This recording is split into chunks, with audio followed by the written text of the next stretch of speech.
જેમ મહેફિલ સજાવવા માટે બે ચાર માણસો જોઈએ, જેમ મહેફિલ સજાવવા માટે બે ચાર માણસો જોઈએ, તેમ ગઝલ લખવા માટે પણ એકાદ કારણ જોઈએ.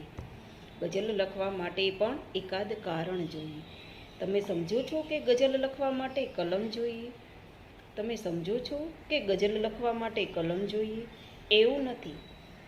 ગઝલ માટે એકાદ તૂટેલા હૃદયનું ઊંડાણ જોઈએ. તેના માટે એકાદ તૂટેલા હૃદયનું ઊંડાણ જોઈએ.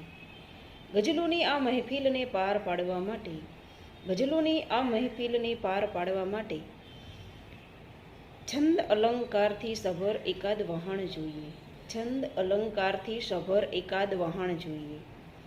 ગીત કવિતા અને ગઝલોના ગૂઢાર્થને સમજવા માટે, ગીત કવિતા અને ગઝલોના ગૂઢાર્થને સમજવા માટે વિરહની વેદનાનું એકાદ સગપણ જોઈએ. વિરહની વેદનાનું એકાદ સગપણ જોઈએ.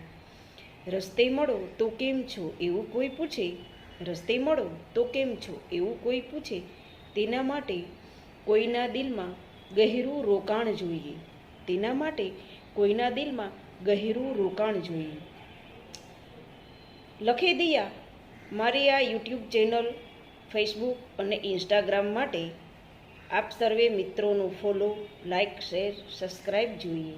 તો મારી આપ સર્વે મિત્રોને વિનંતી છે કે મારી યુટ્યુબ ચેનલને સબસ્ક્રાઈબ કરો, ફોલો કરો, મારા ફેસબુક પેજ, ઇન્સ્ટાગ્રામને લાઇક કરો, શેર કરો.